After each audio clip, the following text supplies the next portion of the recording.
Saya nggak tahu, saya itu sekeluarga besar di blok. Oke, dari awal saya itu di blok dari tahun 17. Jadi sama sekali jujur sampai detik ini tidak pernah tahu apa-apa yang ada di dalamnya gitu loh. Kalaupun saya tahu, saya kaget itu kemarin saya biasanya close comment di foto-foto saya itu ternyata masih ada yang kayak di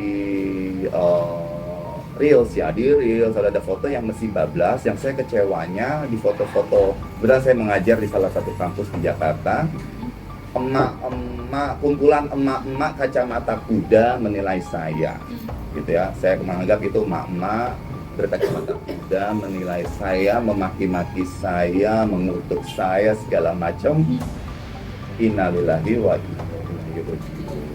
Kayak gitu. Jadi ada apa gitu loh.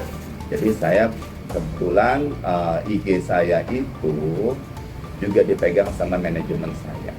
Saya ada asisten yang juga memantau IG saya kayak gitu. Ada apa? Ternyata saya baru ketemu sama asisten saya baru tadi karena dia juga ada kesibukan di luar kota. Saya baru ketemu sama staff saya. Oke, akhirnya ada manajer saya juga, Mbak Reta. Dan saya juga nggak pernah mau tahu. Ada orangnya dan saksinya. Saya dari awal masalah saya, khususnya menyangkut anak-anak saya, tidak mau tahu. Saya hanya percaya apa yang saya lihat langsung, saya dengar langsung, atau saya baca langsung. Jadi yang rekan-rekan wartawan di sini, saya benar-benar nggak tahu masalahnya. Gak usah panjang lebar, gak usah repot-repot, karena begini.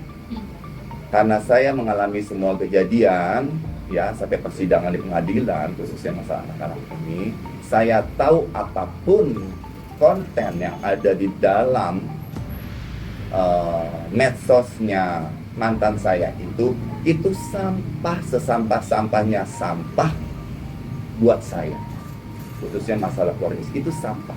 Karena saya melihat orang-orang ini cuma ngomentarin sampah yang percaya sama sampah. Jadi sampah sekali dengan fitnah-fitnah segala macam itu sampah. Masalah rumah tangga saya, anak-anak itu udah terbuka sama kalian semua, nggak ada yang ditutup-tutupin. Jadi kalau ingin tahu masalah sekolah anak, silakan datang ke sekolah, para teman-teman semua, interview aja guru-guru di sekolah, bebas.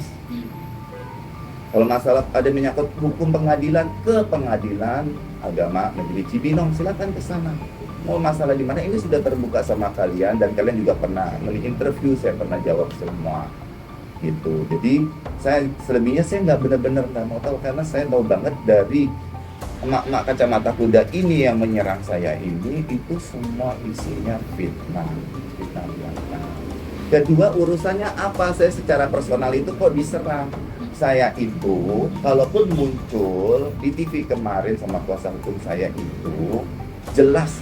Ini untuk emak-emak kacamata kuda netizen yang nggak jelas ya setanah air. Saya tidak peduli sama kalian. Please, bisa apa istilahnya, kalau ada cerita atau ada masalah dengerin baik-baik. Saya itu cuma menolong, sama kuasa hukum saya menolong biar anak saya itu keinginannya ingin keluar negeri ya itu tercapai. Itu masalahnya adalah harus dipaspor ya. Saya nggak pegang sebagian dari perizinan yang harus dipenuhi untuk anak-anak dari kasus perceraian. Jadi sebagian poin-poin penting perizinan itu adanya di pihak mantan saya. Oke, seperti itu. Saya nggak perlu paspor, saya nggak perlu apa-apa. Kok saya diributin sampai sedemikian rupa? Saya sampai dicaci maki sama mak kacamata kuda yang mau penilaiannya sendiri gitu tentang saya gitu loh. Saya tuh nggak kecewa sih. Saya sempat marah pagi-pagi kemarin. Itu ternyata di report mungkin ya. Dalam tempo tidak ada setengah jam saya punya foto di take down, mungkin di report. Mungkin ada kata-kata saya yang benar-benar mungkin kasar buat itu. Saya malah gini. Saya di depan rekan wartawan semua, mohon maaf lahir batin buat ibu-ibu ini yang sudah mencaci maki saya minta maaf. Begini, saya itu menyesal nulis itu. Karena ternyata sebenarnya bukan kalian. Kalian itu korban dari berita sampah, ya, masalah tentang keluarga saya, tentang anak saya. Itu sama sekali sama kalian itu malah korban. Saya minta air batin sama kalian itu jadi korban. Jadi please, saya itu sebenarnya juga maksud saya menulis sedemikian rupa waktu di foto di salah satu feed saya itu foto saya. Saya itu sebenarnya ingin nolong kalian, mengingatkan kalian, please jangan jadi orang fasik, ya. Jangan kita berkumpul dalam fitnah yang sama. Dan saya perihnya lagi nih rekan-rekan ada artis kelasnya mereka lah ini ya, artis junior ini yang sok nimbrung juga ternyata di situ ya, yang tidak pernah, padahal teman artis ya, tanya aja langsung nih ke muka saya, ke rumah saya di lokasi syuting, tidak ada.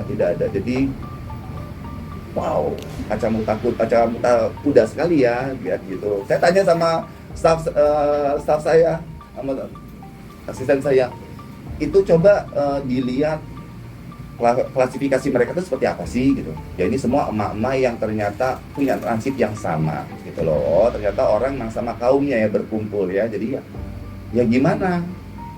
Kalian itu, saya ini diserang sama para wartawan atas pendapat orang yang kaumnya sama, yang berpendapat sama. Jadi saya tidak mau melakukan pembelaan apapun dengan yang diberitakan sampah di akun IG-nya dia itu.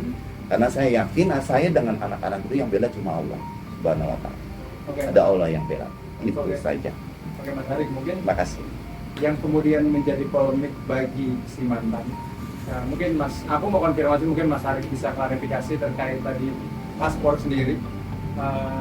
Si mantan ini mengklaim bahwa saat Mas Harik meminta paspor itu, saya tidak meminta, koreksi, itu bahasanya salah. Ya, saya tidak meminta. Saat hari ulang tahun, menolong.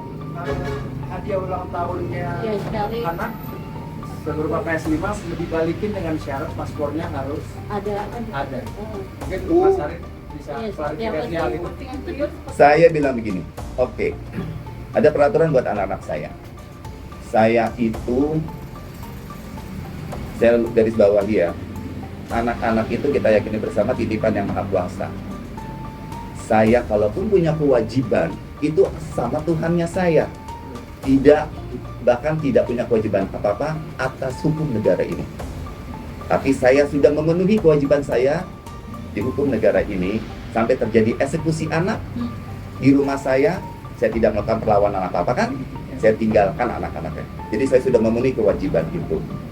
Selebihnya saya cuma seorang bapak, seorang ayah, ya, yang sedang menjaga momen anugerah rahmat Allah yang sangat besar itu anak-anak maunya di saya. Salah saya, ini untuk ibu-ibu kacamata kuda, salah saya anak-anak mau di saya. Saya berapa kali bareskrim datang ke rumah saya, nggak ada saya tinggal umroh. Saya yakin anak-anak mau di rumah itu. Semua eksekusi satu, tanya. Jadi kalau masalah pengadilan, saya singkirkan. Silakan tanya ke pengadilan. Ya, sudah ada saksi semuanya. Dan ada saya tunjuk satu media untuk hadir di situ sebagai saksi. Biar semua tahu kasus ini nggak main-main. Ya, ini semua demi kepentingan anak yang saya lakukan. Oke, singkat kata, saya punya kewajiban besar dan tanggung jawab besar atas anak-anak saya. Itu rumah saya, yang mana rumah itu menjadi suatu waktu menjadi warisan buat mereka. Jadi saya nebeng nih sama anak-anak saya di rumah anak-anak saya ya. Saya balik nih. Otomatis saya menjaga anak saya. Jadi saya apapun yang saya putuskan, apapun yang datang yang tujuannya kepada anak-anak saya itu, saya harus sortir. Ya, saya harus timbang dulu. Apalagi mainan. Ya. PS5 di rumah udah ada PS4, itu juga pembelian. Saya nggak mau anak saya punya game karena belajarnya masih belum bagus. Saya belum punya game, tapi dikasih hadiah sama sepupunya PS4 karena sepupunya pindah, ya, dan naik kelas diwarisin PS. Happy sekali. Saya juga bisa ikut main, semua ikut main. Dilala datang karena ulang tahun PS5, oke, PS5. Untuk apa? Lebihnya apa? Tidak ada. Kedua, saya nggak mau lagi di keluarga kami itu udah nggak mau dihina lagi. Sifatnya PS itu, saya itu kan pasti nemenin anak-anak saya main. Saya nggak mau nyentuh bareng. Saya bilang sama anak saya, bilang sama Umi, Yang paling indah pemberian itu biar abang bisa umroh. Minta aja paspor, jangan PS. PS udah pasti dilarang karena sudah ada pada PS 4. Ya, kan selama ini semua hadiah walaupun kelasnya kelas warung, ya saya katakan ya, saya tahu barang itu dibeli, ada barang-barang kecil-kecil yang dibeli cuma di salah satu toko serba murah. Ya, saya nggak jadi persoalan dan itu semua disimpan. Baju lebaran anak saya kemarin yang perempuan pakai dari dia.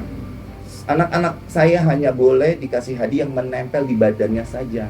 Jangan nanti saudara-saudara yang sudah pernah dihina itu ikut main. Oh tidak, saya rapi orangnya. Saya rapi. Dia hanya anak-anak hanya boleh bawa hadiah yang bisa menempel di badan anak-anak saya saja. Memang pernah anak gadisnya dikasih antik, pernah. Semua perhiasan, permata, saya yang beli. Kalau memang saya anak-anak, kasih kalung yang indah, liontin yang indah, hello, pelit amat. Ya dibuang akan saya jual, haram mungkin. Saya tahu.